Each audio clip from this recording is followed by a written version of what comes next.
There's a moment, rare, unsettling, when you wake up and something feels wrong. Not wrong in the obvious sense. Nothing is missing. Nothing is broken. But the world feels thinner. Less solid than it did yesterday. Imagine waking up one morning and realizing that everything you call reality may be no different from a dream you had last night. The same confidence, the same coherence, the same feeling of this must be real. And suddenly, a question forms, quiet, dangerous, impossible to ignore. How would you know the difference? More than 2,000 years ago, a man asked this question long before neuroscience, psychology, or simulation theory existed. He did not ask it to impress. He asked it to unsettle. And once it enters your mind, it does not leave unchanged. His name was Zhuangzi. To understand why his ideas still feel explosive today, we must return to the world he lived in, a world that looked nothing like ours on the surface, yet mirrors it beneath. Ancient China, during the Warring States period, was a civilization in crisis. Kingdoms rose and fell through violence and betrayal. Order was fragile. Power was everything. And philosophers competed not for truth, but for influence over rulers desperate for control. Most thinkers responded to this chaos by trying to impose structure. Confucius argued for rigid moral hierarchies. Legalists demanded strict laws and punishment. Others attempted to define the correct way to live, the correct way to think, the correct way to be human. Zhuangzi rejected all of it. While others tried to fix the world, Zhuangzi questioned whether the world they were trying to fix even existed in the way they assumed. While others argued about virtue and duty, he turned his attention inward, toward perception, identity, and the strange assumptions people never think to challenge. He noticed something unsettling. People spoke about reality with absolute confidence, yet their beliefs changed depending on culture, power, and circumstance. What one era called truth, another called madness. What one group worshipped, another destroyed. And still, everyone believed they were awake. Zhuangzi did not believe humans were rational beings who occasionally made mistakes. He believed they were dreamers who occasionally glimpsed reality. This idea reaches its most famous expression in a short parable that has survived for centuries, not because it offers answers, but because it destroys them. Zhuangzi once dreamed he was a butterfly. Not a man imagining a butterfly, but a butterfly fluttering freely, unaware of being human, unaware of any other life. The dream felt complete, convincing, real. Then he woke up, and a strange doubt arose. Was he a man who had dreamed he was a butterfly? Or was he a butterfly now dreaming he was a man? The power of this story is not in its mystery. It is in its implication. Zhuangzi was not confused. He was calm. The discomfort belongs to us, not to him. Because once you take this question seriously, certainty collapses. If a dream can feel indistinguishable from waking life while you are inside it, then how can you be so sure that this moment, right now, is not governed by the same illusion? This was not a metaphor. It was an attack. An attack on the belief that humans stand at the center of reality. An attack on the idea that consciousness guarantees truth. An attack on the arrogance of certainty. And Zhuangzi understood something most people still resist today. The greatest illusion is not deception by others, but the confidence that you are immune to deception at all. Zhuangzi was not asking whether reality exists. He was asking a far more disturbing question, whether the human mind is capable of perceiving it directly, or whether what we call reality is simply the most convincing story our senses can tell. He observed that people cling to identities, beliefs, and meanings as if they were permanent structures. But everything changes: bodies, nations, values, even memory itself. Yet humans insist on freezing the world into stable categories, because uncertainty feels unbearable. To Zhuangzi, this desperation was the real problem. He noticed that humans divide the world into right and wrong, meaningful and meaningless, real and unreal, without realizing that these divisions are products of perspective. A fish experiences the river differently than a bird experiences the sky. Neither is wrong. Neither sees the whole. So why do humans believe their view is final? Zhuangzi believed that what people call awakening is often just a deeper dream, one reinforced by language, culture, and collective agreement. The more people agree on something, the more real it feels, and the less they question it. This is why his philosophy feels dangerous, because it does not offer comfort. It does not tell you who you are or what to believe. It dissolves the ground beneath your feet and asks whether you truly need it. In a world obsessed with control, Zhuangzi's refusal to define reality was an act of rebellion. He did not seek power. He avoided positions of authority. He mocked those who chased status and certainty. He compared human seriousness to children arguing over shadows, convinced they were holding something solid. What frightened rulers and thinkers alike was not that Zhuangzi proposed a new system, but that he revealed the fragility of all systems. If reality itself is unstable, then laws, hierarchies, and identities lose their sacred weight. And that idea is intolerable to any society built on obedience. Zhuangzi understood that people do not fear chaos, they fear freedom. Because freedom means there is no script to follow, no guaranteed meaning, no final authority to lean on. So instead, people choose the dream. They choose narratives that tell them who they are. They choose beliefs that make the world feel predictable. They choose certainty, even if it is false. This is where the tension begins to sharpen. If Zhuangzi is right, then progress does not equal awakening. Technology does not guarantee clarity. Knowledge does not ensure wisdom. A society can advance for thousands of years and still remain fundamentally asleep, just dreaming more elaborate dreams. And that leads to a haunting possibility. What if modern humanity, with all its data, science, and confidence, is no more awake than ancient dreamers staring at the stars? What if the only difference is that today's dreams are louder, faster, and harder to escape? Zhuangzi never claimed to have the final answer, but he left behind a question that still refuses to fade. Are you awake, or merely certain that you are? And if you have never doubted it before, that may be the most troubling sign of all. There is a reason Zhuangzi's ideas feel unsettling rather than inspiring, a reason they provoke discomfort instead of relief. It is not because they are complex. It is because they threaten something the human mind depends on for survival. Certainty. The mind does not exist to discover truth. It exists to keep you alive. Long before philosophy, before language, before civilization, the human brain evolved as a prediction machine. Its primary task was simple: reduce uncertainty, detect patterns, anticipate danger, act quickly. Accuracy was optional. Confidence was essential. This is the first illusion most people never question: the belief that the mind is a neutral observer of reality. In truth, the mind is an editor. It filters, compresses, and simplifies the world until it becomes manageable. What you experience as reality is already a curated version, stripped of ambiguity and contradiction. Your senses do not show you the world as it is. They show you what they think matters. This is why two people can witness the same event and remember entirely different versions of it. Why entire cultures can live inside beliefs that later generations find absurd. Why humans throughout history have been willing to die for ideas that were eventually discarded. The mind builds reality the way a storyteller builds a plot, by selecting what fits and ignoring what does not. Zhuangzi understood this intuitively. He saw that people mistake familiarity for truth. If an idea feels stable, repeated, socially reinforced, it begins to feel real.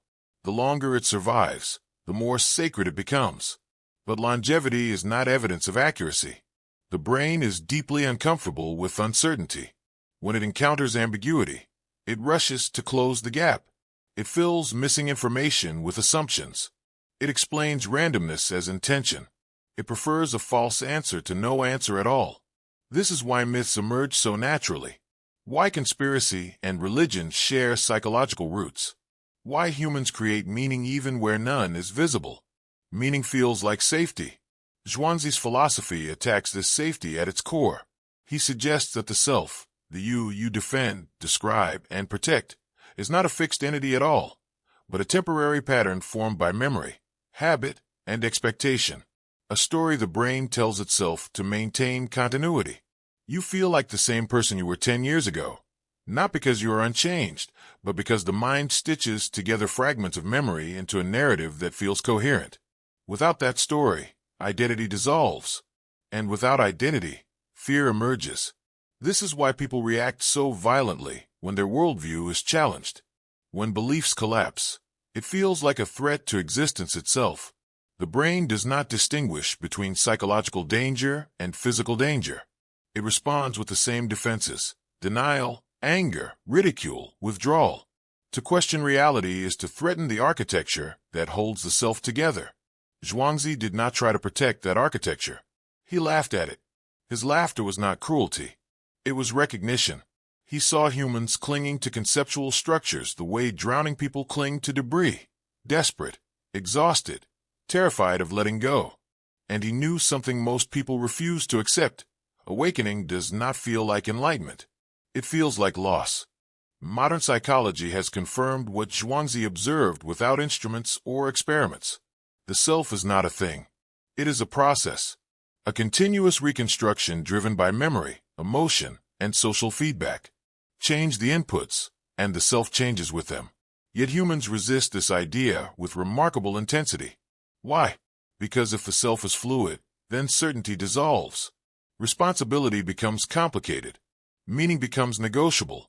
And the comforting idea that this is who I am begins to crack. So the mind clings harder. It creates rigid identities, political identities, moral identities, cultural identities. Each one provides boundaries, rules, and enemies. Each one offers the relief of belonging and the comfort of being right. Zhuangzi saw that humans confuse consistency with truth. If an idea fits neatly into an existing narrative, it feels correct, even if it is false. If it disrupts the narrative, it feels dangerous, even if it is true. This is why awakening is resisted not just socially, but biologically. The brain rewards familiarity with comfort. It releases anxiety when patterns repeat. It punishes uncertainty with stress. To awaken is to override these instincts, to tolerate ambiguity without immediately resolving it. Most people cannot, so they mock what they do not understand. They dismiss what unsettles them. They label doubt as weakness and conviction as strength. Zhuangzi's response was neither to argue nor to persuade.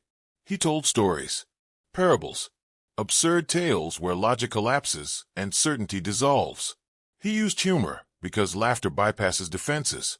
It disarms the mind long enough for doubt to enter. His laughter was aimed at certainty itself. He understood that people do not fear ignorance. They fear disorientation. The moment when the ground beneath their beliefs disappears and nothing replaces it. That moment feels like falling. This is why awakening is often described in unsettling terms across cultures. Not as victory, but as disintegration. Not as gaining something, but as losing illusions. And this leads to a question few are willing to ask honestly. What if awakening is not empowering? What if it does not make you stronger, more confident, or more certain, but more uncertain, more flexible, more aware of how little you truly know? What if the reason humanity remains asleep is not a lack of intelligence, but a refusal to endure that discomfort? Zhuangzi never promised clarity. He offered something far more dangerous, freedom from the need for it. And perhaps that is why, even today, his ideas feel threatening. Not because they are ancient, but because they expose something timeless. The human mind does not seek truth. It seeks shelter. And sometimes, the illusion is warmer than reality. If the individual mind is capable of dreaming while awake, then a far more unsettling question follows naturally. What happens when entire societies begin to dream together? Zhuangzi understood that illusion does not remain confined to the mind. When shared, repeated, and reinforced, it expands outward, solidifying into customs, laws, institutions, and belief systems.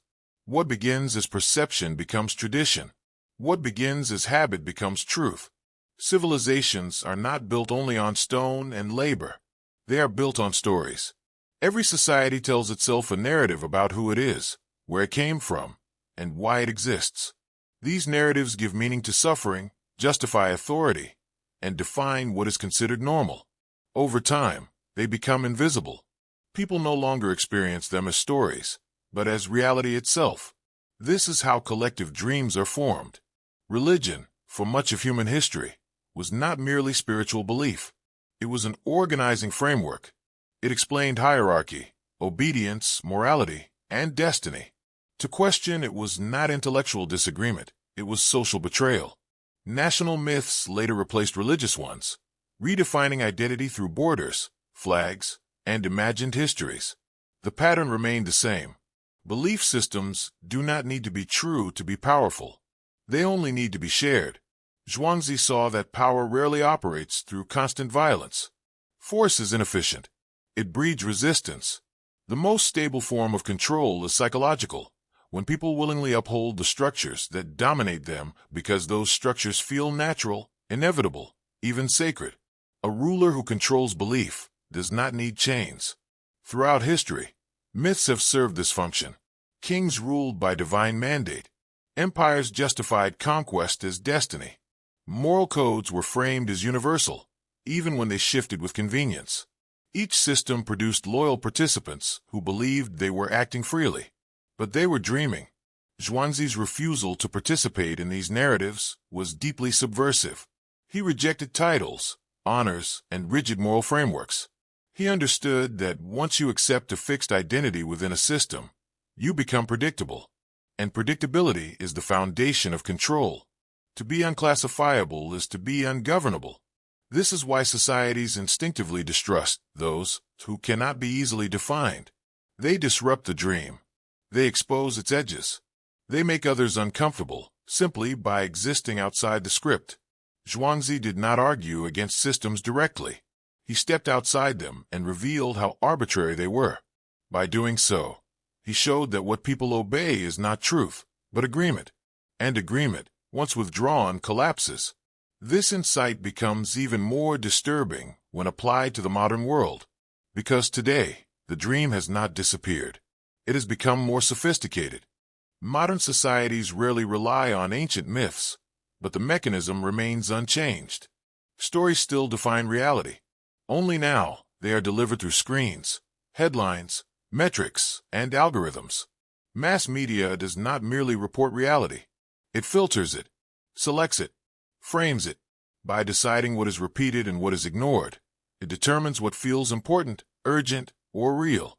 Political theater transforms governance into spectacle, reducing complex systems into emotional narratives of heroes and enemies. And social media takes this one step further. Unlike traditional myths, modern narratives are personalized. Algorithms learn what you fear, what you desire, what you engage with. They feed you a reality tailored to your psychology, reinforcing existing beliefs while quietly narrowing perspective. The result is not one shared dream, but millions of overlapping ones. Each feels authentic, each feels self-chosen, and each subtly limits what can be seen. Consumer culture completes the structure. Identity is no longer discovered, it is assembled. Preferences are marketed as personality. Desire is guided, shaped, and anticipated. People learn who they are by what they consume, what they share, what they signal. Zhuangzi's philosophy stands in direct opposition to this. He refused labels. He refused rigid identity. He refused to be captured by meaning that demanded loyalty. His freedom came not from rebellion, but from non-attachment. He did not seek to replace one dream with another. He sought to awaken from the need to dream at all. This contrast reveals something uncomfortable. Modern humans are not primarily controlled through fear or punishment. They are managed through comfort, distraction, and choice architecture. The illusion of freedom replaces freedom itself. You are free to choose, within carefully designed boundaries. And because these boundaries feel invisible, resistance feels unnecessary. This is the most effective dream of all. Zhuangzi warned that the danger of illusion is not that it deceives you, but that it feels like home. People defend the dream because it gives structure to existence. It explains who they are and where they belong. To question it is to risk exile, not just socially, but psychologically. And yet, without questioning it, something else is lost. Perspective, the ability to step outside the narrative and see it for what it is. Zhuangzi understood that awakening at the societal level does not begin with revolution. It begins with detachment, with the refusal to confuse role with identity, belief with truth, agreement with reality. This is where his ancient warning becomes prophetic. Modern humans may not be oppressed by force, but by narratives so refined they feel self-generated, illusions so personalized they feel intimate. Dreams so convincing they no longer feel like dreams at all. And if that is true, then the most radical act is not rebellion. It is awareness. To see the dream without immediately trying to escape it. To recognize the story without becoming its prisoner. And to ask, quietly but relentlessly, the question Zhuangzi left behind. If this is a dream, who is it really serving? At some point, the question changes. It no longer asks whether Zhuangzi was right or wrong. It no longer asks whether reality is a dream or whether society manufactures illusion. Instead, it turns inward, quiet and unavoidable. If all of this is true, what then? If certainty is an illusion, if identity is fluid, if meaning is negotiated rather than discovered, how is one supposed to live? This is where most philosophies offer answers. Rules, methods, systems. Enlightenment as achievement, awakening as elevation above others. Zhuangzi offers none of that. He does not present awakening as power. He does not describe it as control over the mind or mastery of reality. In fact, he treats those desires as extensions of the same illusion that keeps people asleep. To Zhuangzi, the need to be certain is itself a form of bondage. Awakening, in his view, is not about seeing more clearly than others. It is about loosening the grip on clarity altogether, letting go of the desperate urge to freeze reality into something stable and permanent. This is deeply counterintuitive. Humans are taught to accumulate knowledge, define themselves, take positions, defend beliefs. To be unsure is seen as weakness. To hesitate is seen as failure. To say, "I don't know," feels like falling behind. Zhuangzi reverses this instinct. He suggests that clinging to fixed meaning is what creates suffering, that the insistence on being right hardens the mind, that identity, once defended too fiercely, becomes a cage. In his stories, the wisest characters are not those with answers, but those who move fluidly through uncertainty. They adapt without clinging. They act without rigid intention. They respond to life rather than imposing themselves upon it. This is not passivity. It is alignment. Zhuangzi believed that reality is in constant motion. To insist on permanence within it is to fight the current. Awakening, then, is not resistance. It is participation without illusion of control. This is why his philosophy feels unsettling rather than comforting. It removes the promise of final understanding. It asks whether the desire for certainty is worth the cost of rigidity, whether the comfort of belief is worth the blindness it produces. And it forces an uncomfortable admission. Much of what people call awakening is simply replacing one identity with another. One dream with a more sophisticated dream. One sense of superiority with another. Zhuangzi saw through this. He was not interested in becoming enlightened. He was interested in becoming free from certainty, from fixed identity, from the need to dominate meaning. And freedom, he understood, is rarely what people think they want. To be truly awake, according to Zhuangzi, is to live lightly, not carelessly, not indifferently, but without clinging, to hold beliefs without worshiping them, to play roles without confusing them for the self, to engage with meaning without demanding that it be permanent. This kind of awakening does not elevate you above the world. It places you more fully within it. Zhuangzi often described life as a kind of play, not in the sense of triviality, but in the sense of movement. Flexibility, responsiveness, a willingness to change when change arrives, rather than resisting it out of fear. He did not see contradiction as a flaw. He saw it as evidence of life. And this brings us back to the question that has been quietly forming beneath everything you have heard. If you were truly awake, would you want to be? Because awakening, as Zhuangzi describes it, offers no guarantees, no permanent ground, no final answers to rest upon. It offers no identity to protect, no narrative to defend, only presence, only participation, only the humility to accept that whatever you believe today may dissolve tomorrow. For many, this is unbearable. It is easier to remain asleep within a coherent story than to remain awake within uncertainty.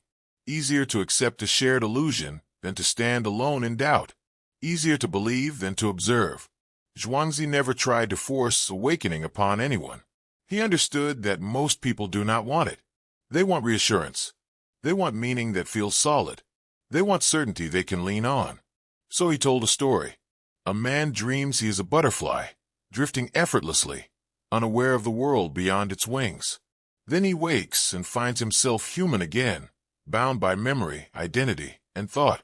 But the question lingers. Which state was more real? The dream where there was no doubt, or the waking world, heavy with questions? Zhuangzi did not answer. He let the uncertainty remain. Because perhaps awakening is not about knowing whether you are dreaming or awake.